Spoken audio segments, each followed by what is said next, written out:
존경하는 국민 여러분, 이제 드디어 바야흐로 대한민국은 이제 숨통이 끊어지기 직전에 와 있는 것 같습니다. 저 아프리카 짐승들이 싸운 거 보면은 강자가 약자의 목을 딱 물고 숨이 끊길 때까지 물고 있는 상태.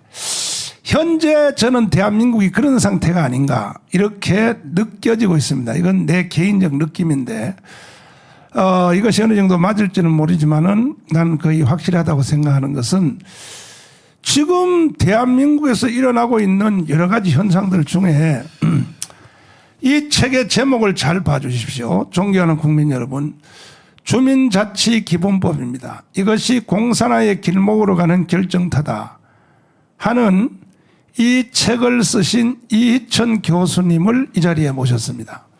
한번 들어보시면 아, 이거 나라 다 됐구나. 이제 건국 후 70년 동안 남노당의 박헌영으로부터 시작한 남조선 해방이 그동안 뭐 수도 없이 구체적으로 진행이 되어서 고정간첩을 파송하고 그리고 대구에 10월 폭동을 일으키고 제주도 4.3 사건 일으키고 그중에 얼마 전에 제가 여기 고정간첩으로 전향하신 92살 된 할아버지하고 토크하면서 참 기가 막힌 일입니다. 북한에 가서 24년 동안 간첩교육을 받고 홍명희 부수상 남노당 출신 북한의 부총리죠. 우리나라로 말하면. 그러니까 마지막 날 저녁에 파티해 주면서 임무부여를 하겠다. 이제 남조선으로 오기 바로 하룻밤 전에 임무부여를 하겠다. 내려가서 김대중을 대통령 만들어라. 자, 보십시오.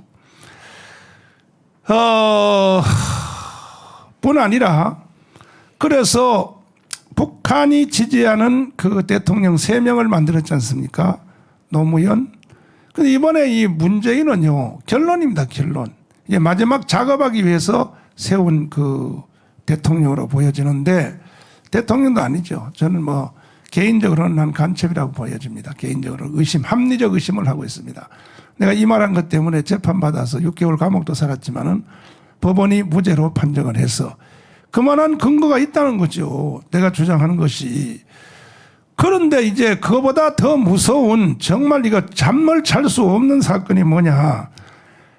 그들이 작년에는 그 헌법을 바꾸어서 헌법의 자유자를 다 빼고 거기다가 자유 대신에 뭐를 넣고 그다음에 또 용어 자체를 뭐 국민 대신에 뭐 사람이 먼저다 뭐 이렇게 계속 떠들고 48년 8월 15일 건국을 인정할 수 없다. 뭐 계속 떠들다가 안 되니까 이제는 밑바닥부터 원래 이게 남노당의 전술이거든요. 이게 밑바닥의 조직부터 완전히 공산주의로 가는 이러한 시도를 하는 것을 전문가가 아닌 보통 우리들은 다 눈치를 못 채는데 우리 이천 교수님은 대한민국을 지키기 위하여 모 정보기관에서 일생을 살아왔기 때문에 벌써 척하면 아는 것입니다. 그래서 오늘 이 시간에 우리 참으로 어려운 발걸음을 해 주셨고 국가를 지키는 이 비밀 정보기관에서 살았기 때문에 한 번도 방송을 출연하거나 공개적으로 얼굴을 드러낸 적이 없는데 오늘 드디어 너아라 TV에서 저의 간청으로 인해서 아마 우리 이천 교수는 오늘 방송하고 또 북한 간첩한테 또 피살될지도 모릅니다. 하지만 모든 위험을 무릅쓰고 오늘 이 자리에 나와주셨습니다. 안녕하십니까? 안녕하십니까? 야, 참 반갑습니다. 제가 이 교수님을 안 지 벌써 10년이 되는데 공개적으로 한번 나와서 이렇게 국민 교육 해달라고 부탁했는데도 절대 그건 불가능하다. 왜? 더 큰 일을 위해서 나는 음지에서 일을 해야 된다 하시고 하셨는데 이제 교수님이 이제 저의 간청으로 여기 나오신 걸 보니까 드디어 나라는 다 된 것 같습니다. 교수님이 그래도 뭐 내가 안 나가도 나라는 잘하면 살 수 있다 그러면 여기 절대 안 나오시죠. 네, 그런데 이제는 내가 안 나가면 국가는 끝나겠다. 저는 이번에 이 책을 쓸 때 어떤 느낌이 들었냐 하면 만약에 이것을 막지 못하면 대한민국의 자유민주주의 체제는 아마 이걸로 허물어지고 새로운 우리가 지금까지 전혀 경험하지 못했던 새로운 체제가 우리 눈앞에 등장할 것이다. 이거를 국민들한테 알리지 않고 만약에 어영부영 넘어간다면 이거는 역사의 죄를 짓는 것이라는 생각을 하고 이렇게 책을 쓰게 됐습니다. 그러니까 이제 아까 제가 오프닝 멘트에서도 말씀드린 것처럼 네. 이 일은 이게 근래 일어난 일이 아니라 우리나라가 건국될 때에 이승만 대 박헌영 아닙니까? 네, 남부당. 그렇습니다. 그때부터 그 사람들이 계속 해온 일인데 네.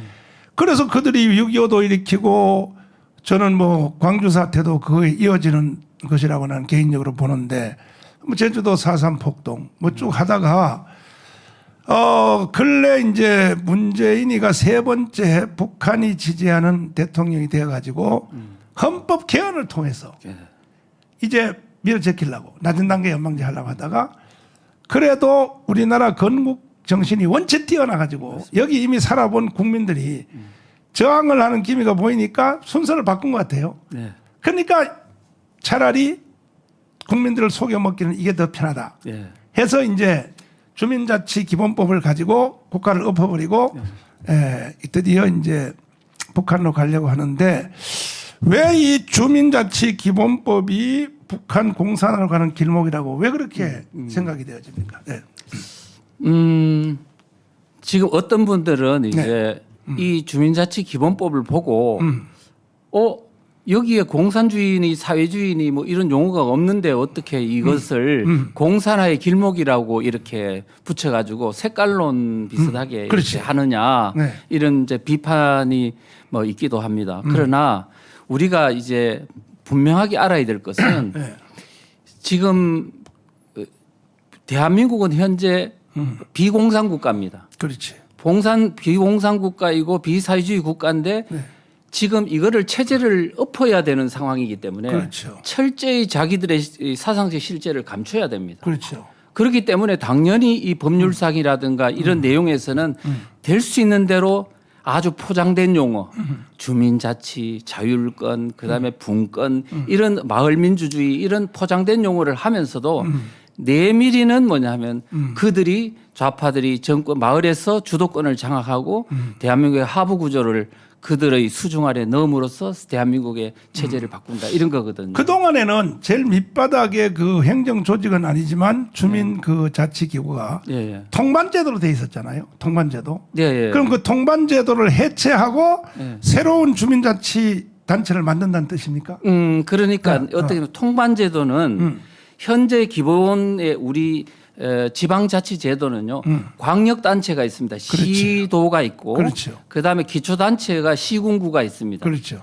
그 밑에 하부기구로 뭐가 있냐면 읍면동이 있고, 그렇죠. 읍면동 밑에 통반조직이라는 그 소조직이 있죠. 통방이 있어요. 예, 있는데. 그런데 지금 이제 이와 같은 자치제도를 그냥 둔 채, 그대로 놔두고 둔채 읍면동에 별도의 좌파가 주도하는 새로운 자치단체를 만드는 겁니다. 그것이 지금 자치기본법입니까? 그렇습니다. 그 구성은 구체적으로 어떻게 구성돼요? 구성이 어떻게 됐냐면 주민총회라는 조직과 주민자치회라는 두 개의 조직으로 구성되어 있습니다. 그게 인민위원회네. 말하자면은 그런데 인민위원회라고 이제 할 수 있는 그 말하자면 그렇게 의심하는 이유는 결국은 그들의 어떤 조직 만드는 자체가 아니고 그 조직을 마을에 있는 마을 활동가, 좌파 활동가들이 이거를 완전히 다 주도권을 장악하는 형태로 지금 이게 만들어지고 진행되고 있다는 게 문제입니다. 그런데 이걸 찬성하는 그 우파 쪽의 사람들의 말에 의하면 그것은 너무 지나친 기우다 하면서 뭐라 그러냐면 이것이 시작된 것이 문재인 정부 때 시작된 것이 아니고 그 전에 뭐 박근혜 정부 때 그때 된 거니까 이거는 그렇게 볼 수 없다 이렇게 주장하는 사람도 있거든요. 있을 수 있죠. 그거 어떻게 생각하세요? 근데 그거는 일단은 우리가 지금 주민 그 읍면동에 있는 조직에는요. 지금 많이 대부분 보편화되어 있는 게 주민자치위원회입니다. 주민자치위원회는 이미 99년도에 만들어진 건데 거기에는 뭐 좌우 이런 사상적인 거 관계없이 주민들의 뭐 그런 적극적으로 마을을 좀 잘 발전시켜야 되겠다. 이런 유지들이 좀 나서가지고 이렇게 하는 것이고 또 비용도 자기들이 또 내기도 하고 봉사활동도 하고 이렇기 때문에 제가 볼 때는 긍정적이고 좀 이렇게 좀 괜찮은 어떤 그런 활동을 하고 있어요. 그런데 지금 2013년도 그때 뭐 했는 거는 박근혜 정부가 잘 몰라가지고 주민자치회가 어떤 성격인지 아마 모르고 지방자치법에 근거 조항을 넣은 것 같아요. 그때부터 말려들었구나. 말려든 거라고 저는 공작에. 생각해요. 그래서 이게 사상에 대한 이해가 없으면 분명히 그게 뭔지 본질을 모르기 때문에 말려들 가능성이 항상 있습니다. 그게 가능성이 있는 게요. 네. 왜냐하면은 저도 이 박사모인데 박근혜 대통령 지지하고 뭐 그렇게 지금도 박근혜 대통령 지지하는 편인데도 박근혜 대통령이 실수하는 걸 보면은 제주도 4.3 특별법 있잖아요. 박근혜 대통령이 통과해 줬거든요. 그죠? 몰랐어. 저 당대표 할 때. 네, 맞습니다. 그 전혀 공부가 안 된 분이야. 그러니까 이것도 또 이게 내가 보니까 더 큰 게 지금 말려 들어간 것 같아요. 그렇죠. 그런데 사실은 이제 기본자치법이 뭐 얼마큼 위험하냐 그것도 대단히 중요하지만 운전대를 누가 잡느냐가 중요한 거 아닙니까? 매우 중요하죠. 그죠? 그게 핵심입니다. 그게 핵심이죠. 네. 그러니까 결국은 박근혜 대통령 때 시작했다 할지라도 네. 운전대를 남로당이 잡으면 그거는 인민공화국이 되는 거죠. 그래서 제가 좀 부연 설명을 드리면 그때는 근거 조항만 만들어 놨잖아요. 그런 이후에 주민자치에 지금 전체는 읍면동 숫자가 3,490여 개 됩니다. 지금 거기에 주민자치회라는 그 근거법에 따라서 주민자치회를 살살 만들기 시작했어요. 그래가지고 박근혜 정부 때까지만 해도 한 50여 개 정도 만들었나? 시범 실시한다는 규정이니까 시범 실시한 거죠. 그런데 문재인 정부 들어와가지고 작년까지 주민자치회를 가속적으로 만들어가지고 가속도로.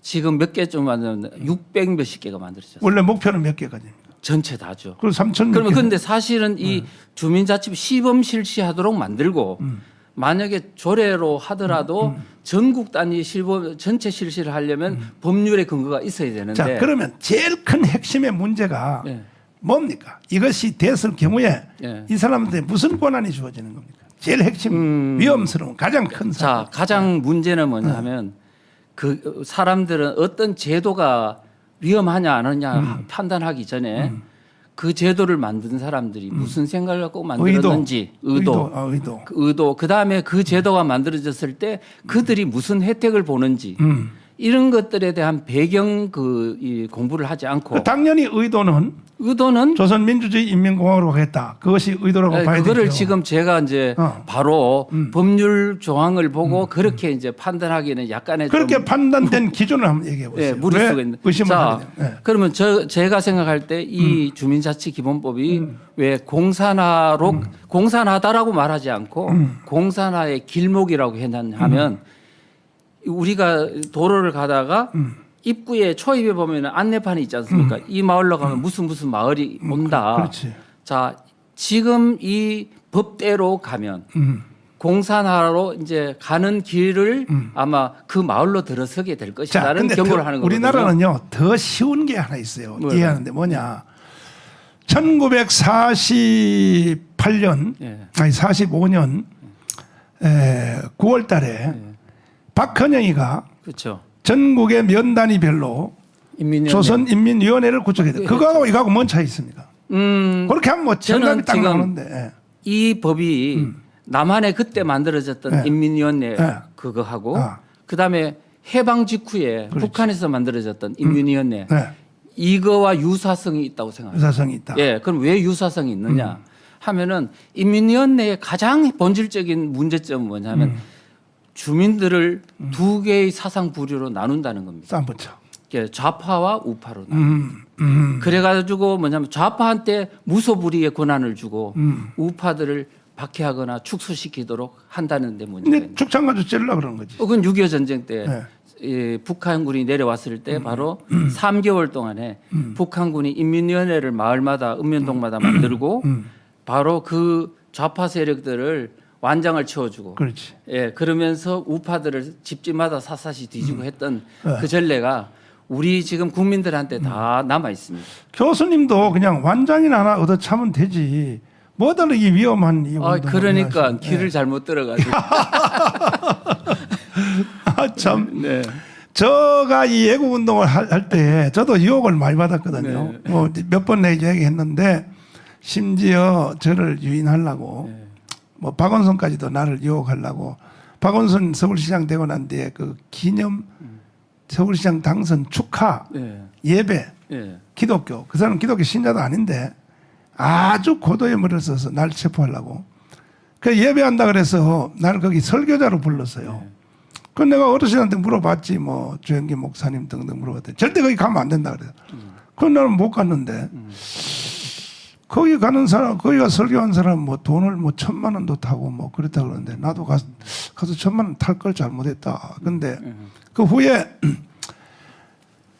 집요해요. 저쪽 편들은요. 그렇죠. 뭐냐면은 신도시에 땅 3,000평 사서 교회 잘 지어줄 테니 같이 가자. 이런 유혹이 많았거든요. 우리 교수님은 혹시 뭐 신도시에 땅 10,000평 줄 테니까 LH 10,000평 줄 테니까 제달 떨지 말고 같이 가자. 그런 제안 못 받았어요 혹시? 못 받았습니다. 참나. 아니 제가 영양가가 없어서 그런 거. 그런데 그래서 결국은 완장을 채워서 실습을 한 게 6.25 아닙니까? 그렇죠. 그러니까 이제 심지어 제일 밑바닥에 있는 머슴들한테 완장을 채워줘서 자기 그동안 섬겼던 주인들의 목을 치고 대나무로 죽창으로 찔렀단 말이에요. 그렇죠. 결국은 이게 이제 그쪽으로 결국은 극렬하게 대립시켜서 그렇게 가자는 뜻 아닙니까 이것이. 맞습니까? 대립만 시키면 좀 더 그래도 뭔가 조정하면 될 텐데 그 좌파들한테 모든 주도권을 무소불위의 권한을 다 주고 그렇죠. 예를 들면 그들에게 주민자치회의 사무국이나 이런 가장 핵심적인 집행 권한을 가진 그 사람들한테 권한을 주고 그다음에 그 사람들한테 무슨 권한을 줬냐면 지금 대통령이나 국회의원조차도 갖지 못하는 권한을 줬어요. 말하자면 그 지역 주민들에 대한 주민등록번호, 핸드폰 번호, 그다음에 뭐 관련 뭐 범죄 경력 같은 걸 조회할 수 있는 권한 같은 거를 줘가지고 말하자면은 그 주민들을 샅샅이 통제할 수 있는 어떤 그런 권한을 줬다는. 그러면 그 소련 공산당 초기 때 레닌, 스탈린, 막스, 그다음에 중국의 홍위병, 그 모택동, 그들이 만든 그 조직하고 이거하고 어떤 유사성이 있죠. 유사성이 있죠. 결국은 본질은요. 똑같구나. 뭐 예를 들면 어떤 형태로 운영하느냐의 문제보다 본질은 뭐냐면 그 공산주의, 사회주의 사상을 가진 자가 주도권을 갖고 반공 세력들을 박해하고 제거한다는 겁니다. 자, 이제 어느 정도 포괄적인 얘기는 됐으니까 구체적으로 강론에 들어가서 그 자료 가져오신 거 첫째 무엇이 문제입니까? 강론에 들어가서 첫째. 지금 첫째는 뭐냐면은 이 주민들 이 지금 주민자치회 주민자치기본법이 도대체 무슨 법인가? 이걸 우선 알아야 될 거 아닙니까? 그렇죠. 그러면 지금 이 법은 지금 더불어민주당의 김영배 의원이 대표 발의를 해서 금년 1월 29일 날 이제 발의가 된 법안입니다. 발의가 됐고 지금 현재 소위에 지금 있는데 지금 이 법이 저는 생각할 때 이 법은 만약에 이게 저지되지 않고 실행이 된다면 자유민주주의 체제가 무너지고 이제 사회주의로 가는 고속도로 톨게이트를 통과해버리는. 그래서 이제 그 내용의 첫 번째가 그런 뭡니까? 이제 이야기고요. 첫 번째. 그 다음에는 뭐냐면은 두 번째는 뭐냐면 아니 그게 아니고 그렇게 간다고 하는 포괄적 얘기를 떠나서 구체적으로 디테일하게 이 법이 되면은 당장 이런 일이 일어난다 하는 그런 첫 번째 사건이 뭐라고 생각해요? 제가 생각할 때는 우선 지금 이 법이 통과됐을 때 우리 우파 국민들이 겪어야 될 상황은 뭐냐? 그럼 우리가 가장 먼저 사상적으로 우파와 좌파를 지금 우리 나눌 때 지금 이 정권은 항상 문재인 대통령이 이런 말을 했죠. 나는 촛불 민심만 생각했다. 그렇지. 그러면서 보수 세력은 괴멸시켜야 된다. 이런 말을 했지 않습니까? 그리고 이러한 어떤 노선에 따라서 우리 우파 국민들은 사실은 4년 동안 알게 모르게 많은 이제 억압을 받은 상황인데 우파 국민들이 결국은 처단된다. 그거죠. 지금 이게 중앙 정부로부터 억압받는 것만 해도 세무조사니 이런 뭐 수사니 이런 데서 고통을 받았는데 네. 앞으로 이게 만들어지면 마을 단위에서 읍면동 단위에서 그리고 하부에는 보면 통반이 있지 않습니까? 통반 조직을 통해 가지고 파출소나 이런 걸 통해 가지고 주민 감시. 주민 우리가 감시당하고 고통당하고 이렇게 됐을 때 우리가 겪는 우파 국민들의 고통은 보통 큰 게 아닐 것이다. 저는 솔직히 이제 이 교수님하고 모르는 바도 아니고 뭐 사석에서 만나면 여러 가지 얘기를 해온 중에 난 사실 이거 별로 기담 안 들었어요. 안 들었는데 에이, 그래도 뭐 설마 그렇게 되겠나 했는데 3주 전에 하루는 낮에 저는 몸이 안 좋아가지고 이제 낮에 집에 있는데 여자 두 분이 우리 집을 찾아왔어요. 그 뒤따라 또 우리 집 사람이 들어왔어요. 그 누구냐 그랬더니 동사무소에서 왔다는 거예요. 그 동사무소에서 왜 왔어요? 그랬더니 목사님이 이 집에 사는지 확인하러 왔다는 거예요. 아니 내가 여기 25년째 사는데 난 지금까지 동사무소에서 내가 이 집에 산다는 걸 확인하러 온 게 처음이다. 그때 번뜩 이제 교수님 말 한마디 생각이 나서 당신들 주민자치 기본법 하려고 왔지? 내가 막 소리를 질렀더니 그건 아니고요. 뭐 아니면 뭐 하냐? 그랬더니 아니 내가 주민등록증을요 재판 받느라고 종로 청와대 옆에 글로 내가 주민등록증을 내가 우리 청와대 옆에 집 얻어놓고 문재인하고 싸웠거든. 그래서 글로 갔다가 이번에 재판 끝나고 원래 이제 우리 교회 쪽으로 옮겨왔단 말이에요. 원자를 오니까 이것을 확인하러 왔다 이거야. 확인하러. 나는요. 나도 내일 모레 나이가 70인데 난 대한민국에서 태어나서 오늘까지 살면서 수도 없이 이사를 했잖아요. 어릴 때 뭐 경상도 의성에 살다가 또 뭐 서울에 왔다가 금호동 살다가 또 영등포 살다가 뭐 이렇게 장기도 하는데 나는 심지어 통장까지도 반장까지도 내가 일로 이사 온 거에 대해서 확인하러 온 적이 한 번도 없었어요. 지금까지. 근데 말이야 이 여자들이 확인하러 왔다는 거예요. 내가 막 소리를 지르고 안 나가냐고 막 그랬더니 됐습니다. 이제 여기 있는 거 확인됐으니까 갑니다. 이러더라고. 그러니까 이제 이사 가는 거. 그러다 보면 이제 오늘 내가 나가서 뭔 일 하는 거 이런 것까지도 이제는 내가 보니까 감시당하겠어. 내가 보니까. 네? 그런데 진짜로는요. 지금 현재 있는 시군구 산하에 있는 읍면동 있지 않습니까? 현재 행정복지센터는 이제 행정적인 거라면 그와 별도로 지금 만드는 거잖아요. 별도로 만들고 그 주민자치의 산하에 별도로 또 통반 조직이나 또 다른 있지 않습니까? 특수한 기능별 조직을 또 둘 수 있도록 해놨습니다. 자, 그러면 이제 조직에 대해서 두 번째로 요거는 우파 쪽의 국민들을 이걸 정리하기 위해서 만든 것이다. 첫 번째. 두 번째는 조직이 어떻게 되어 있나요? 이제 여기에 조직. 거기에서 좀 하나 더 추가를 하면 교회가 앞으로 어떻게 이 제가 볼 때 교회가 앞으로 많은 이 법에 따르면 심각한 아마 위협을 당할 거라고 생각을 하거든요. 그런데 거기에 나와 있는 조항 내에는 사실은 전혀 그거를 찾아내기 힘들어요. 그런데 뭐냐면 지금 이 교회 같은 걸 보면은 거기에 이런 게 차별 금지 조항이 들어 있습니다. 그러니까 성별, 그다음에 신념, 종교, 인종 뭐 등등에 따라서 차별받지 않는다. 너무나 당연한 얘기들만 써놓은 거죠. 그런데 우리는 뭘 해야 되냐면 이 어떤 이 사업을 추진하는 마을 활동가들이나 이 사람들이 무슨 생각을 갖고 있는지를 우리가 잘 들어봐야 됩니다. 그러면 성별이라는 거는 젠더를 의미한다고 다 그렇게 이야기하고 있습니다. 그다음에 종교는 뭐냐? 종교는 만약에 종교 차별 금지라고 한다면 이거는 아마 이슬람이라든가 이런 외국 종교에 대한 차별을 금지를 못하. 그러면 기독교회는 아마 상당히 어떤 탄압의 대상이 될 거고 그다음에 또 뭐가 있냐면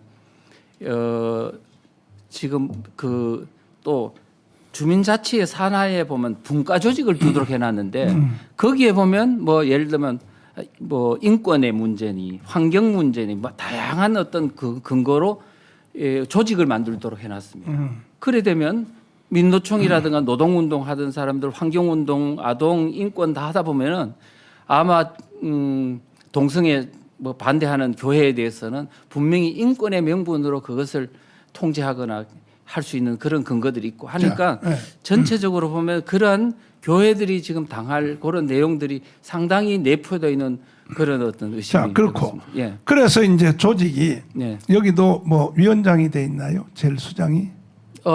지금 이제 주민자치회니까 총회는 뭐냐면 주민들의 이제 의결 기관이고요. 아, 총회. 총회는 그게 이제 단위가 뭐 통반별로 돼 있는 아니요 통반으로 돼 있는 게 아니고 동담. 읍면동별로 동별로. 주민 하나씩 총회가 만들어지고 동별로 총회가 만들어지고 거기서 뽑히는 제일 수장은 아마 뭐 위원장이나 되겠죠. 위원장. 네, 예. 위원장이고 그다음에 그거는 명칭은 제가 거기에 법에 안 나와 있으니까 그거는 뭐 정하기에 나름이죠. 앞으로. 예. 네. 그다음에 이제 주민자치회는 집행기구인데 집행기구도 두 개 조직으로 나눠져 있습니다. 하나는 위원. 그러니까 그 주민자치위원이라고 그거는 예를 들면 지금 현재 법을 또 해가지고 한 30명 이상, 30명 이상이 위원들이 만들어져 있고 그 다음에 이제 사무국인데 사무국은 뭐냐면 자체 추천, 자체 추천해가지고 지방 공무원으로 보임한다고 돼 있어요. 그런데 자체 추천인데 주민 그 지방자치단체장이 형식적으로 임명하는 것 같아요.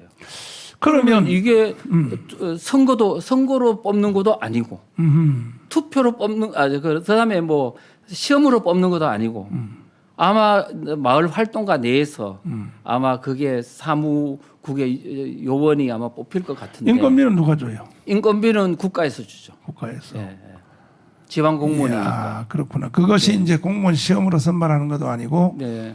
선거로 하는 것도 아니고 선거로 하는 것도 아니고 예. 임명한다는 거죠. 그렇죠. 이야. 그다음에 위원을 뽑을 때도 뭐라고 돼 있냐면 추첨으로 하도록 돼 놨어요. 추첨을. 그럼 추첨이 하는 의미가 뭐냐면은 그냥 주민들 다 모아놓고 그중에 신청하는 사람한테 추첨을 하면 열심히 해보겠다. 그다음에 이렇게 좀 우파적인 사상을 가진 사람들은 떨어뜨릴 때 이게 명분이 되기가 좋지 않습니까? 그러면 그 총회가 결의할 수 있는 것은 내용이 뭐 거기서 헌법 개정을 못 하잖아요. 그렇죠. 그러니까는 거기서 결의할 수 있는 내용은 어떤 걸 결의할 수 총회 안에는 보니까 제가 생각해볼 때 도저히 들어가서는 안 될 총회의 의결 내용이 있더라고요. 그게 대표적인 예가 주민 세율을 결정하도록 되놨어요. 이야. 그다음에 주민 세율. 네, 개인의 부담금에 관한 의결 사항도 결정할 수 해놨어요. 그거는 차라리 덜 내는 쪽으로 결의가 될 가능성이 있는데. 아니 그런데 지금 우리나라는요. 기본적으로 조세법정주의라는 원칙이 있습니다. 조세는 개인에게 재산상 불이익을 가하는 것은 반드시 법률에 의하도록 해놨거든요. 그런데 그 시골에 가면은 평균 연령이 75세 이상입니다. 지금요? 그렇죠. 시골에 가면 나도 특히 의성 있네. 같은 데나 와. 그렇죠. 노인네들이 많지 않습니까? 나도 뭐 그분들을 모아놓고 네. 그 주민세를 결정한다, 뭐 이런 어떤 조세를 결정한다 그러면 모르잖아요. 네. 그러면 누구 말을 듣게 돼 있냐면 사무국이 이렇게 해야 됩니다 하면 아마 따르게 될 거라는. 그래서 결국은 이 주민총회라는 거는 마치 겉으로 보면 주민들의 대표기관이고 의결기관이고 여기에 따라서 총의에 따라서 이거를 운영한다고 하지만 결국은 실무적인 사람들에 의해 가지고 이용당하는 그런 물굴마담으로 이렇게 될 것 같아요. 그다음에 이제 세금을 결정하고 네. 그다음에 또 뭐? 그다음에 또 뭐냐면 지방에 관계되는 지방의 어떤 그 사업과 관련되는 국가 자치단체의 사업 중에 그 지역의 주민의 이해관계에 얽힌 것들을 뭐 의결하는 뭐 그런 것 이런 것도 또 공사 같은 거? 여러 가지 저는 뭐 구체적인 거는 다리를 놓거나 뭐, 뭐 예를 들면은 그런 거 할 때 의견을 듣도록 한다든가 뭐 그러면 각 구청별로 있는 의회 같은 거는 그건 필요 없네. 그러니까 지금 이게 만들어지면 그러니까 주민총회라는 거는 사실은 그 기능이 어떻든 간에 이거는 형식적인 요소라면 사무국이 갖는 주민자치회의 주민자치회와 사무국이 갖는 권한은 생각보다 이 권한이 막강한데요. 국가와 지방자치단체의 어떤 그 업무 중에서 기능 중에서 이 조직에다가 이양할 수 있는 거는 많이 이양하도록 이렇게 해놨거든. 그러면 결국은 뭐냐면 지금 지방자치단체의 기능은 상당히 위축이 되고 그다음에 무력화될 가능성이 있지 않나. 저는 개인적으로 일감에 이것이 극대화되면 특별히 주민들이 신앙의 관계에 따라 싫어하는 우리 동네에는 교회는 지을 수 없다. 뭐 이런 것들. 그렇죠. 그렇잖아요. 또 우리 교회는 예를 들어서 뭐는 할 수 없다. 이래버리면 이거는 헌법을 개헌하지 않고도 자기들 마음대로 할 수 있는. 그랬어요. 제가 이제 생각나는 건데 2018년도 2월 달에 그때 평창 동계올림픽이 그렇죠. 있었죠. 그때 더불어민주당에서 헌법을 개헌하려고 시도했지 않습니까? 그런데 그 헌법 개헌안 안에 124조인가에 이런 내용이 있습니다. 그 법률에 근거하지 않는 조례 제정이 가능하다. 이런 조항을 넣어놨거든요. 그러면 조례를 지방자치한테 조례를 만드는데 법률에 근거 없이 조례를 만든다는 거는 소위 말하는 법치주의 자유민주주의 체제 기본을 근간을 무너뜨려 버린다는 거예요. 그래서 지금 현재 이 주민자치기본법이 만들어지고 보니까 이렇게 강력하게 좌파가 장악하는 소위 말하는 하부 구조를 자들이 장악하면 결국은 중앙이 자유민주 체제로 유지된다 하더라도 이것과 다르게 3,490여 개의 어떤 그 하부 구조가 강력하게 밀어 당겨 버리면 결국은 우파 대통령이 돼도 결국은 이 체제 붕괴는 막을 수 없는. 더 쉽게 말하면 촛불 시위 동원할 수 있겠네요. 그렇죠. 그렇게 되면 결국은 이 주민자치회가 주민들을 우군화를 시키는데 돈으로 뿌리고 그다음에 억압하고 여러 가지 형태로 한다면 만약에 이게 실행이 되는 순간에 결국은 주민들은 다 넘어갈 겁니다. 넘어가면 결국은 대한민국의 어떤 하부 구조가 다 그들의 손아귀에 들어간다. 지금 현재 중앙 권력만 해도 이미 다 넘어갔지 않습니까? 북한에 보면 그 동원돼 가지고 막 빨간 꽃 들고 막 뛰고 하는 거 있잖아요. 그거 하고 싶어서 그런가 봐, 이 사람들이. 그래서 이 사람들의 기본 목적은 현재의 목적은 앞으로 있을 만약에 이게 주민들이 다 그들의 수중 아래 들어가면 이제 선거는 할 필요가 없죠. 뭐 국회의원 선거든 대선이든 지방선거든 그는 큰 의미가 없고 결국은 그들의 손아귀에 그들이 말했듯이 50년 집권, 100년 집권이 가능하다고 이렇게 이제 볼 수 있는 거죠. 자, 그래서 이게 만들어진 동기를 이제 알아봤고 조직을 이제 알아봤고 그다음에 총회 결의하는 내용을 이제 알아봤는데 그다음에는 이제 이 주민자치 이것도 결국은 동장 밑에 이게 지시를 받게 돼 있나요? 지금 이거는요. 지금 이 법에 제가 보면은요. 제2조 3항에 무슨 말이 딱 있냐면 주민의 자율성과 독립성. 이게 굉장히 중요합니다. 이거 우리 일반 국민들은 전혀 문제를 파악 못해요. 주민의 자율성과 독립성, 운영 과정의 민주성과 개방성을 준수한다. 이렇게 돼 있어요. 문제 있습니까 이거? 없죠. 굉장히 민주화 제도 같죠. 그런데 지금 이게 뭐냐면은 굉장히 중요한 의미를 담고 있습니다. 무슨 얘기냐면은 지금 좌파가 주도하는 새로운 자치단체, 주민자치회가 뭐냐면은 자율성과 독립성을 갖는다는 겁니다. 그러면 어디로부터 자율성이가 독립성이냐 한번 의문을 달아보자고요. 주민자치회가 주민이 자율성과 독립성으로 운영한다는데 어디로부터 자율성과 독립성이냐 그러면 결국은 중앙정부로부터 아까 그랬지 않습니까? 법률에 근거하지 않는 조례 제정이 가능하다 하는 것처럼 중앙정부와 그다음에 지방정부의 어떤 간섭으로부터 주민자치회가 독립적이고 자율적인 노선을 걸을 수 있다. 이렇게 보면 상당히 이거는요. 대한민국의 하부 구조를 붕괴시키는 어떤 측면이 있거든요. 자, 국민들의 이해를 더 쉽게 명쾌하게 돕기 위해서 우리 이청 교수님이 쓰신 바로 주민자치기본법 공산화의 길목 이거 한번 비춰주십시오. 거기 방송실 아니 이거 말고 저기 띄워놓은 거 책 자체를 띄워놓은 걸 보면서 그렇죠. 이 책입니다. 이 책을 쓰셨는데 이 책의 이제 단원별로 예. 잠깐 한번 대화를 해보겠습니다. 네. 제1장, 제1장입니다. 1장은 보니까 주민자치기본법 도대체 어떤 법인가? 어떤 법입니까? 그 첫 번째 제목이 뭐냐면 대한민국 자유민주 체제의 댐을 허무는 법이다. 예. 왜 댐을 허문다고 생각합니까? 결국 저는 이렇게 자유민주주의와 민중민주주의 이 좌파들이 민주주의 할 때 민주주의는 자유민주주의가 아닙니다. 그럼 뭐냐? 민중민주주의라고 합니다.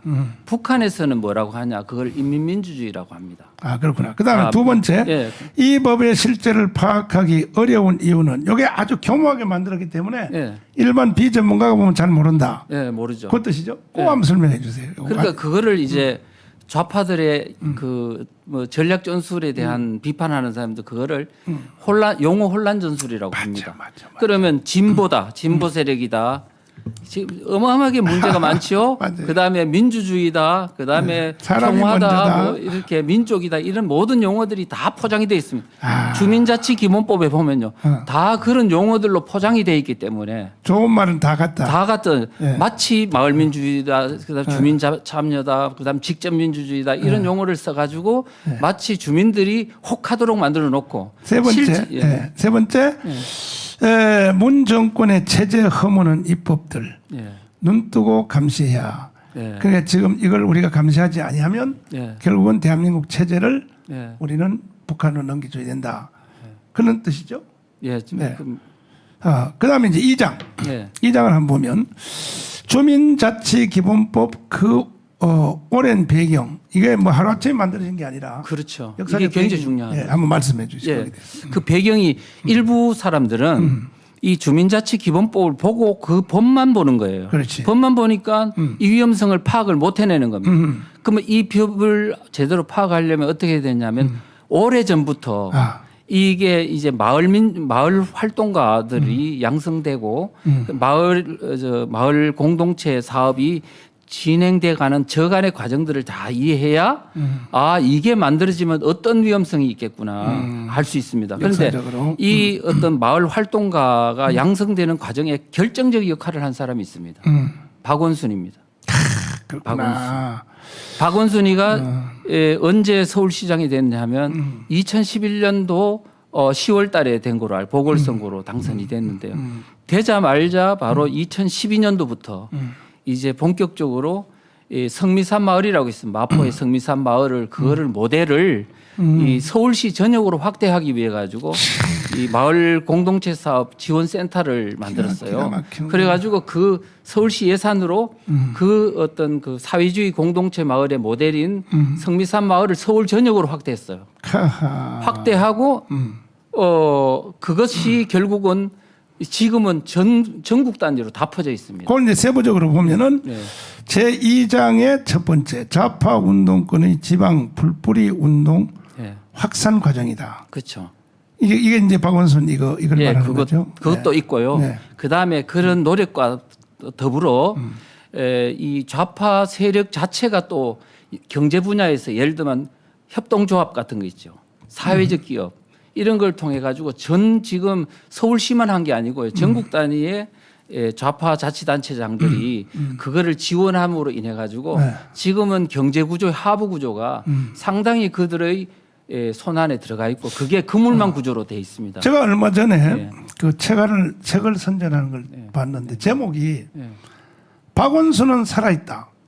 그런데 깜짝 놀라가지고 저 책 한번 구해봐서 박원순이가 안 죽었고 살아있는 줄 책 제목이 진짜 살아있는 줄 알고 진짜 사는 줄 알고 그 어디가 살아있나 어디 북한으로 도망갔나 해가지고 이제 내용을 하나 봤더니 박원순의 육체적 생명이 책 여기 제목이 나왔네요. 박원순은 살아있다. 저 책인데 알고 보니까 내용을 알고 보니까 박원순이가 시장을 9년 하면서 그 해놓은 흔적과 일 있죠.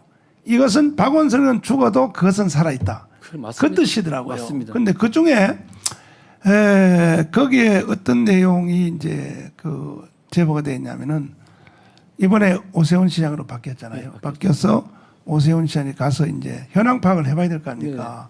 해봤더니 간첩 내지는 간첩 수준까지 거의 그 이념에 편향이 된 이런 사람들이 약 한 350명을 구석구석 다 박아놨다. 이러한 그 흔적을 찾아냈다. 그런 내용을 보고 이야 박원순이가 참 머리 잘 돌아가는구나. 자기는 자살해 죽어도 자기가 만들어 놓은 것은 계속 움직여 간다. 그런 뜻인 것 같은데 거기에 내가 좀 부연 설명을 드리면요. 박원순 그 서울시장이 전에 이런 말을 했죠.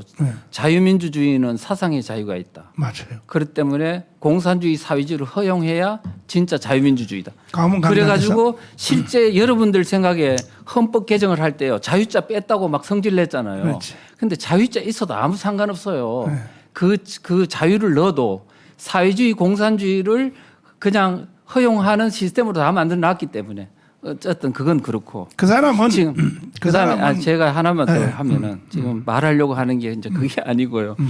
지금 박원순 서울시장이 뭐를 활용해 가지고 지금 이 조직을 좌파 경제 조직을 확대했냐면 이명박 대통령이 만든 그 2012년 대선이 있었죠. 그때 12월 1일 날 협동조합 기본법이라는 걸 통과시켜 줬어요. 그랬더니 좌파 단체에서 너무너무 좋아하는 거예요. 앞으로 100년 뒤에 이명박 대통령은 가장 위대한 대통령으로 남을 것이다. 이유는 협동조합법을 통과시켜 줬기 때문에 이렇게 말할 정도였어요. 멍청해서. 아니나 다를까 박원순 시장이 그걸 가지고 그 협동조합을 만들기 위한 운동에 나서 가지고 1년 안에 1000개를 만들겠다. 서울시에. 그다음에 앞으로 10년 내에 8,000개를 만들겠다고 선언을 했습니다.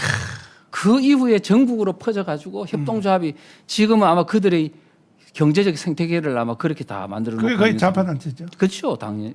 그리고 저 희망 제작소, 아름다운 재단, 해가지고 뭐 아름다운 가게. 삼성이 기부한 뭐 8천억, 7천억 뭐 그것도 그렇죠. 다 8천억. 그런 데다 돈 다 써버리고 이번에 서울시 예산 중에서 뭐 그런 좌파 시민단체를 지원하는 거 7천억을 지원했다. 이런 게 다 오세훈 시장이 이제 거기에 대해서 점검에 들어갔는데 결국은 그런 짓을 전국으로 계속 하겠다 그런 뜻이거든요. 했죠. 그다음에 교육 공동체도 만들어가 퍼뜨렸고 혁신학교라고 그다음에 이런저런 식으로 교육 공동체, 경제 공동체, 사회 공동체 이런 모든 것들을 다 확산해 놓은 상황에서 주민자치 기본법이 만들어지면 어떻게 될 것 같아요? 그러니까 여기 두 번째 보니까 2장 두 번째 마을 공동체, 경제 공동체, 교육 공동체. 실험과 그 결합 이렇게 돼 있거든요. 이게 바로 이제 그 얘기죠. 세 번째 더불어민주당의 사회주의 성향의 헌법 개정 추진. 헌법을 개정하다 안 되니까 이걸로 바꿔서. 그래서 지금 헌법 그러니까 우리가 가장 좋은 방법은 체제를 바꾸는 방법은 헌법 바꾸는 방법이에요. 그렇지. 헌법 바꾸면 산하에 있는 모든 법률과 조례는 싹 다 바뀌니까 한 방에 그냥 원샷으로 끝나는 겁니다. 그랬는데 지금 이제 그게 안 되기 때문에 우회로를 했는데 제가 볼 때는 헌법의 개정에 버금가는 체제 바꾸기에 유용한 것이 바로 지금 현재 주민자치기본법이라고 생각합니다. 체제 바꾸는 것 1단계가 용어 바꾸는 거 아닙니까? 용어 바꾸는 거죠. 그래서 멀쩡한 좋은 용어 대한민국 국민 얼마나 좋습니까? 그런데 국민을 빼버리고 사람이 먼저다. 그다음에 뭐 애국가 바꾸기 운동. 뭐 애국가를 그런 것도 있고요. 그다음에 또 대표적인 게 공유라는 말이 있죠. 그러면 이게 공산주의가요. 핵심은 공산주의를 정확하게 표현하면 공유주의를 할 수 있습니다. 국가와 사회가 그 자산을 공유한다. 개인 소유 그 반대말은 사유주의거든요. 그 자유자를 빼버리고 아니요. 사유 자본주의 시장 경제 체제의 핵심이 사유인데 사유재산제를 파기하고 공유 체제로 가는 것이 거거든요. 그러니까 공유 경제 뭐 공유 공공버스 그다음에 뭐 하여튼 모든 식으로 극단적으로 모든 지금 기업이 공유로 가면은 그게 공산주의 체제입니다. 그래서 뭐 추미애의 논문, 조국의 논문에 보면은 뭐 다 그런 내용인데 모든 부동산은 국가가 소유해야 되고, 그렇죠. 중국식으로, 중국식으로 뭐 이런 식으로. 이야, 이 무서운 사람들이야. 4번째, 문 정권의 지방분권 준비 과정. 자, 지방분권 이게 결국은 낮은 단계 연방제가 하겠다는 얘기죠. 그런데 지금 이제 낮은 단계 연방제 가려니까 상당히 저항이 있겠죠. 그렇죠. 그다음 또 해야 될 게 그 전 단계에서 헌법을 바꿔야 됩니다. 그래서 지금 그쪽에 이런 이야기들을 들어보면 결국은 헌법을 바꾸고 연방제로 간다는 생각을 계속 갖고 있습니다. 자. 그 전 단계로서 지금 이제 이거를 만들어가는 5번째, 네. 주민자치기본법의 체제 변혁 가능성. 자, 체제를 바꾸려고 한다. 네. 거기에 대해서 설명 한번 해주세요. 일단은 지금 현재 대한민국은 자유민주주의 체제이고 시장경제 체제가 지금 70년의 뿌리를 깊게 내리고 있고 그렇죠. 그렇기 때문에 국민들의 의식도 지금은 그동안에 쏘가가지고 진보 세력이라 그러니까 좋은 건 줄 알고 이렇게 쏘갔던 국민들이 많지 않습니까? 네. 지금은 속속 깨달아오고 있습니다. 아. 깨달아오기 때문에 지금 이 사람들을 여하히 뭐냐면 쏘개야 되는 겁니다. 네. 그 다음에 제3장으로 넘어가서 3장은 주민자치기본법안과 독소조항. 예. 여기 어떤 독소조항이 있어요? 독소조항의 가장 큰 독소조항은 아까도 말씀드렸듯이 주민들에 대한 정보 수집 권한을 부여했다는 겁니다. 야, 정보 수집. 예, 정보 수집. 이거는 정보 수집이 아니라 감시네, 감시. 그렇죠. 그러니까 개인에 대한 그러니까 이게 어떻게 규정되어 있냐면 개인에 대한 주민등록번호, 그다음에 전화번호, 그다음에 휴대폰 번호 이런 것들을 다 수집할 수 있는데 아니 오늘 어디 갔다 오는 거 다 저 여행 신고해야 돼. 그렇죠. 북한처럼. 있는데 네. 지금 이 하부에 있는 주민자치회가 누구한테 요구를 할 수 있냐 하면은 저 위에 있는 중앙정부에 있는 각 어떤 기관들 예를 들면 뭐 경찰청 산하에 있는 지방경찰청, 경찰서장, 파출소까지 그 기관의 하부 그런 기관에까지 그 자료를 자치단체까지 해서 주민의 이 정보를 달라고 하면 그 기관은 반드시 응해야 된다고 되어 있습니다. 그러니까 작년에 우리가 8.15 집회 때 거기 참석했는지 안 했는지 핸드폰 추적 가지고 다 했죠. 막 그 벌금 때리고 했잖아요. 이걸 아예 정상적으로 하겠다. 아직 법률 근거를 딱 두고. 법률 근거를 두고. 예. 이야. 그리고 그 다음에 또 뭐가 있냐면은 주민자치에는 관계 공무원들을 호출해가지고 의견 청취를 할 수 있는 권한도 있습니다. 중앙 공무원, 지방 공무원 따지지 않고. 그래가지고 막 작년에 8.15 집회를 그냥 살인자들이다 이렇게 하고 또 막 언론을 동원하고 했는데 나중에 그 박대출 자유한국당 국회의원이 공식 조사를 해보니까 8.15 집회 통해서는 감염된 사람이 한 사람도 없는 걸로 결론났거든요. 그리고 이제 나중에 요즘 와서는 또 그 질병관리본부에서도 교회를 통하여 감염이 확산된 것은 없다. 예? 저기 기사 뜨지 않습니까? 박대출 의원 강화문 집회 코로나. 근데 저게 나오면 뭐 하냐면 난 당할 거 다 당했고 난 깜빵 6개월 이미 살았는데 이런 짓을 하겠다고 하는 거야. 이 법을 만들어서 결국 감시를 하겠다는 거죠. 그런데 진짜 지금은 뭐냐면 중앙정부가 통제해도 이렇게 힘들었잖아요. 그렇죠. 그런데 마을에서 읍면동 단위에서 그도 하부의 통반 조직까지 활용해가지고 그럼 북한하고 똑같이 되는 그렇게 거야. 감시를 하면 그 고통이 얼마겠습니까? 그다음에 이제 두 번째로 3장 두 번째 주민자치기본법 대표 발의자 김영배 의원의 입장. 그 발의한 국회의원 그 사람은 뭐라고 설명하는 거예요? 그러니까 이거는 사명감을 가지고 내가 이걸 발의하고 한다. 그러니까 어쨌든 그래서 확실히 제가 볼 때는 우파들은 국민의힘당이나 이런 데 보면 사명감이 없지 않습니까? 그런데 그쪽에서는 아무리 힘들고 저항이 반드시 있을 것이다. 그럼에도 불구하고 이 법률을 통과시키도록 노력하겠다. 3번 주민자치기본법의 주요 내용과 독소 조항들. 예. 주요 내용, 기본법의 주요 내용. 네. 이 앞에 설명이 됐는데. 했죠. 네. 그다음에 제4장 예. 주민자치기본법 다시 묻는다는 주제로 1번 예. 자유민주주의 체제를 해체하는 힘. 예. 해체된다고 보는 거죠. 네. 예. 네, 그거 한번 설명합니다. 예. 지금 자유민주주의 체제는 중앙정부 차원에서도 지금 많이 붕괴가 돼 있습니다. 말하자면은 상권 분립이 지금 와해가 돼 있죠. 지금 입법, 사법, 행정, 그다음에 언론, 그다음에 뭐 이런 교육부터 해가지고 지방 권력까지 완전히 어떻게 손아귀에 들어가 있기 때문에 이제는 상권 분립이니 뭐 견제 균형이라는 말은 지금 의미가 없을 정도로 완전히 집권화되어 있는, 그래서 비판하는 사람들은 전체주의 체제다 뭐 이렇게 이야기하지 않습니까? 지금 이런 상황인데 지금 거기다가 지금 주민자치회가 하부에서 강력하게 당겨버리면 어떤 문제가 있냐 하면 현재 있는 지방자치단체가 있지 않습니까? 그게 우리 국민의 투표로 이제 선출되는 대의제 민주주의, 그게 자유민주주의 시스템이거든요. 시스템이 이 어떤 하부 구조에 의해 가지고 와해될 수가 있습니다.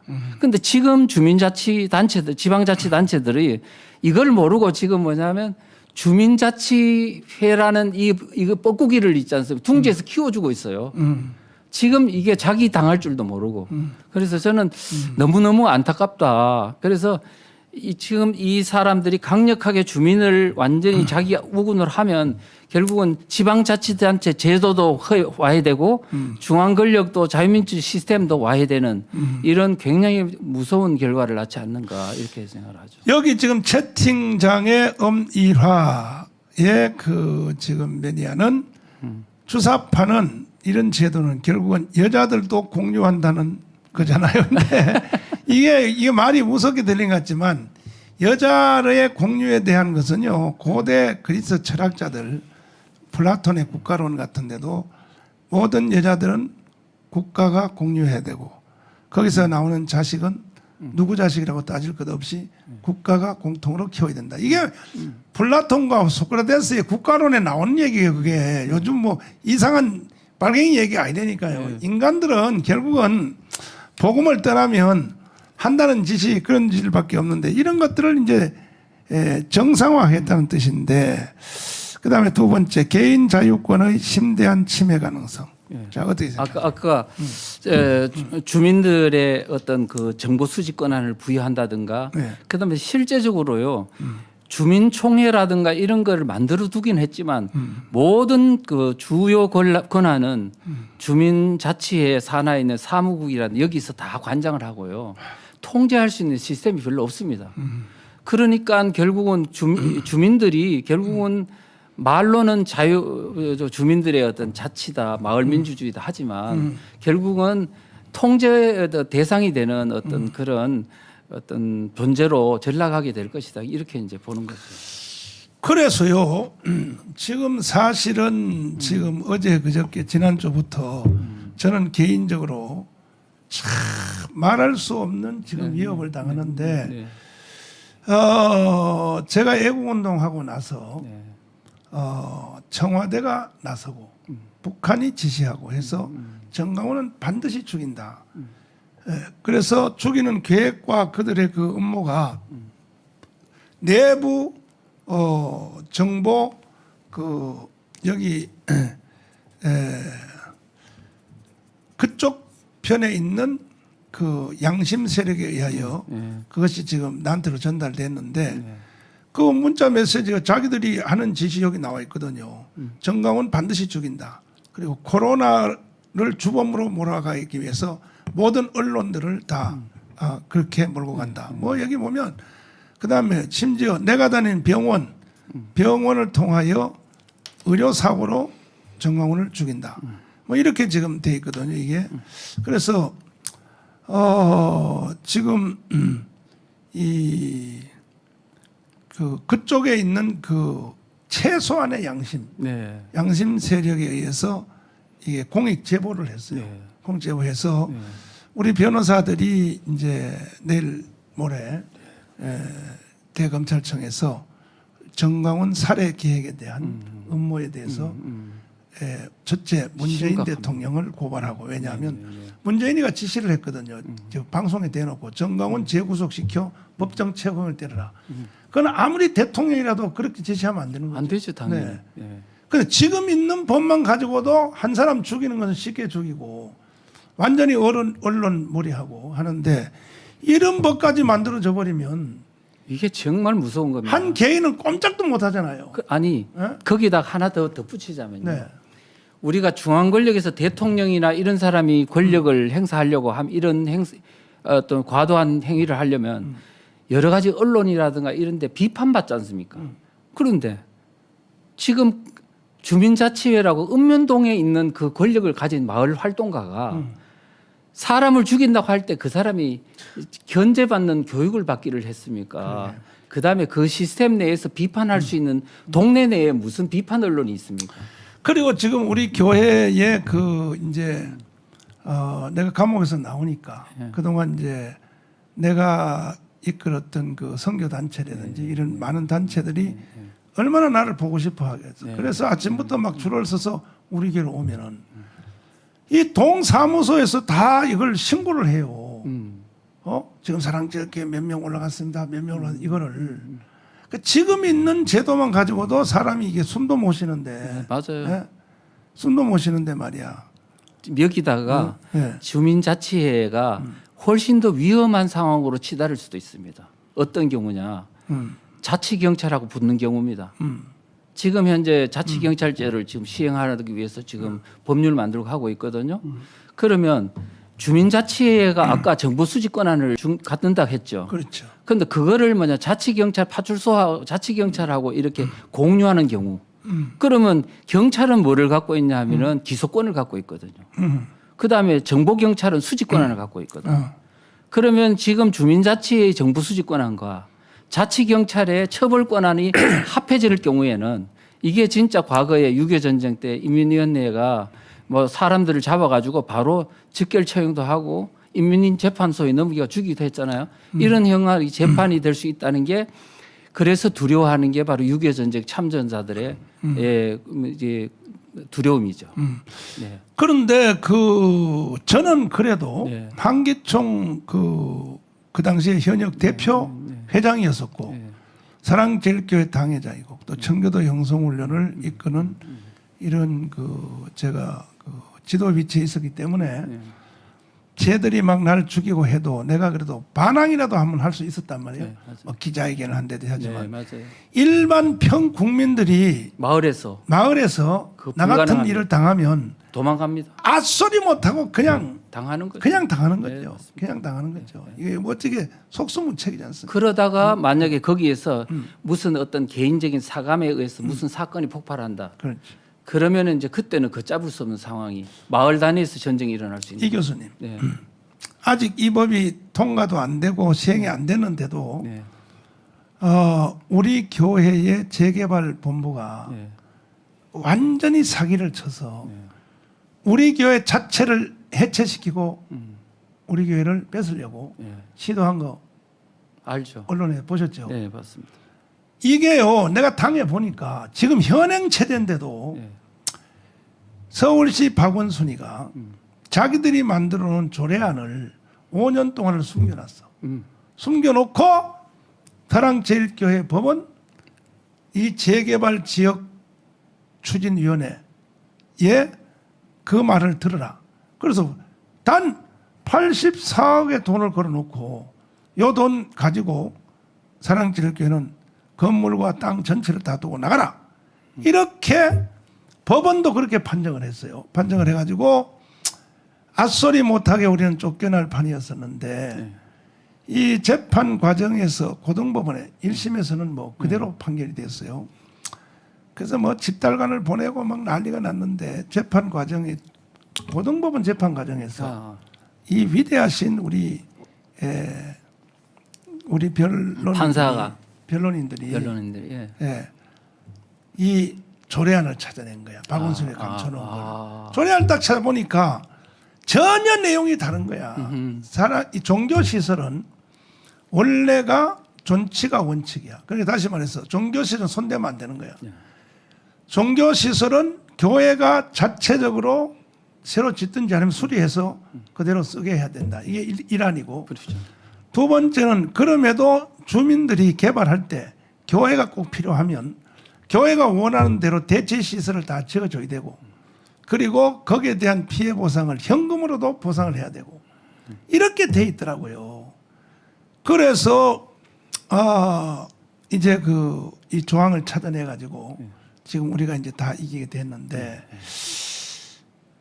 근데 저는 그래도 뭐 제가 사회에서 지도자도 해봤고 한기총 대표장도 해하고 또 나를 돕는 애국 변호사들이 돈도 안 받고 막 나를 도와주고 하니까 결국은 이런 것들도 이길 수 있게 되지만 한 개인이 어떻게 대응해요? 그거? 당해버리면 불가능합니다. 꼼짝 못하고 지금 현행 법만 가지고도 그리고 북한 주민이 남조선이 좋다고 내려온 기순한 사람을 세상에 그 사람의 의사와 관계없이 눈을 가리고 우리나라 헌법에는 북한 주민도 대한민국 국민이잖아요. 넘어오는 순간에 대한민국 국민이죠. 국민이죠. 예. 그런데 세상에 재판도 없이 아무런 뭐도 없이 그냥 북한으로 강제로 보내서 그 사람 처형당했단 말이에요. 처형당했죠. 예.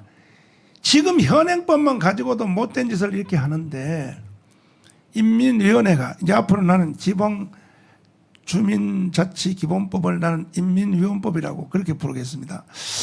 인민위원법이 이것이 만들어져 버리면 뭐 이민 가야지 뭐 세상에 살 수가 있겠습니까? 살기 힘듭니다. 예. 그다음에 가장 또 타격받는 대상이 기업입니다. 기업.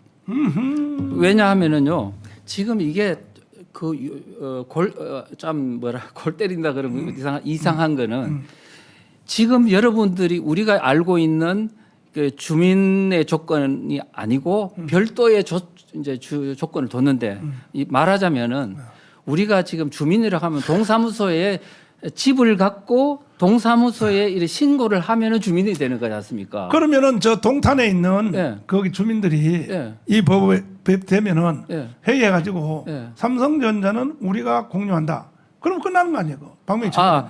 그것까지는 좀 모르겠지만요. 지금 어떤 주민이 주소가 없더라도 주소가 없더라도 그 읍면동 내에 기업체가 있거나 소재하거나 아니면은 학교가 있거나 하면 거기에 있는 기업체에 있는 모든 직원이 자동 주민이 되고 학교에 있는 학생과 교직원이 다 자동 주민이 됩니다.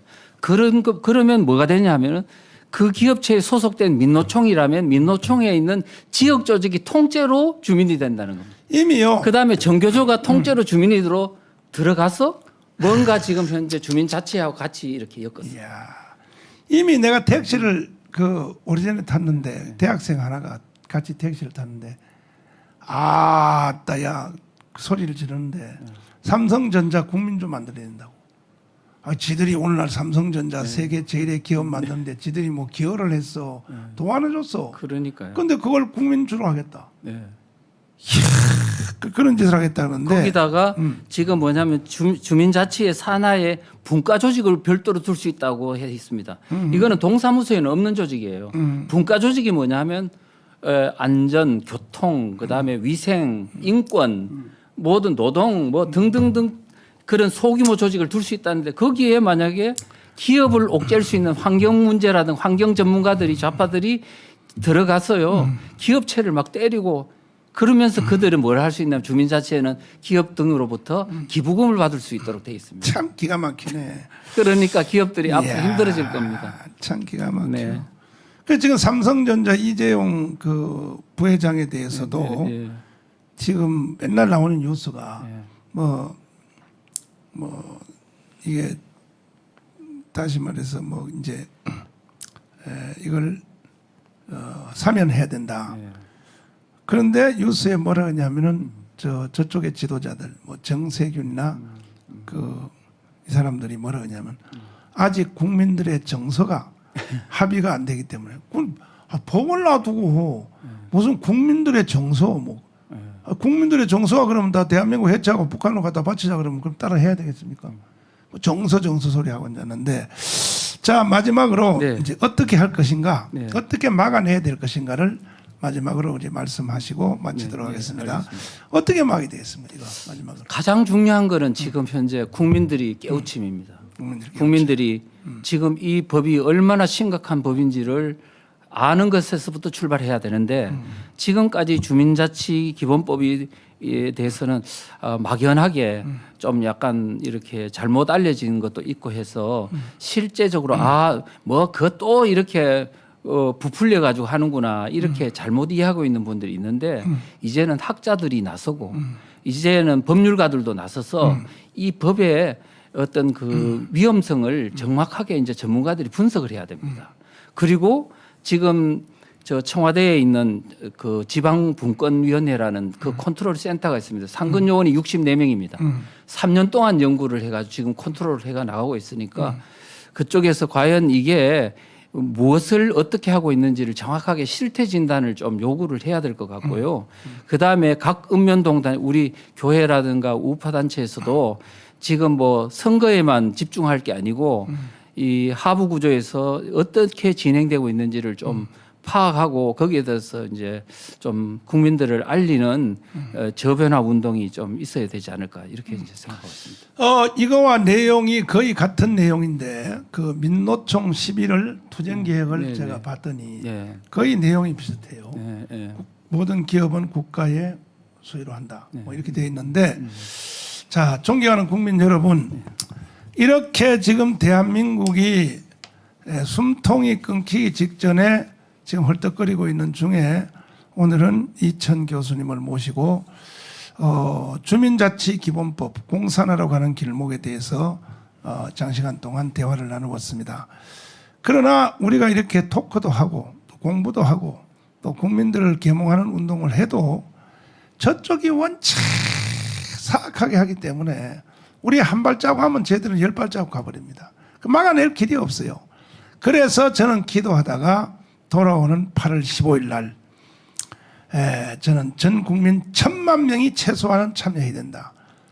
지키지 못한 자는 누릴 자격이 없습니다. 그래서 8.15 행사를 통해서 제2의 건국과 헌법을 지켜내고 모든 이 나쁜 이런 법안, 조례 이런 것들을 한 방에 날리기 위해서 우리는 8.15 행사를 준비하고 있습니다. 여러분 함께 합시다. 함께 해서 또 사전에 여러분들이 이제 자주 방송도 잘 들으시고 또 이천 교수님이 쓰신 주민자치기본법 공산화에 가는 길목을 책을 한 권씩 다 사셔가지고 뭘 알아야 무슨 교육을 하든지 알아야 자녀들한테 뭐 설명을 할 거 아닙니까? 그래서 여러분이 최선을 다해 주시기 바랍니다. 그거 해봤자 책값 2만 원밖에 안 되는데 그건 뭐 그래서 읽어서 국가를 지켜내는데 함께 누가 한두 사람이 할 수 없습니다.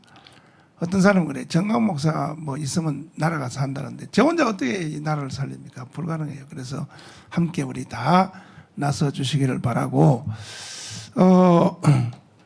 대구에 언제 그 강연회가 준비됐죠?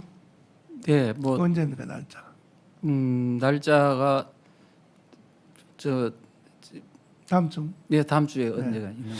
다음 주에 대구에서 그 큰 교회에서 우리 이천 교수님 모시고 대구 시민들이 이제 강의를 듣도록 된 것 같습니다. 많이 참석하셔서 여러분 책도 하나씩 사시고 또 계몽운동에 여러분 참여해 주시기를 부탁을 드립니다.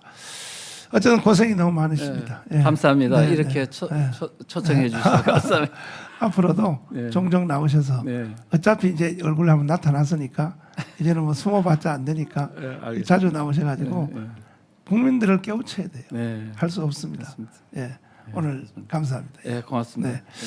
네. 국민 여러분 다음 시간에 또 뵙도록 하겠습니다. 여러분 시청해 주셔서 감사를 드립니다. 안녕히 계십시오.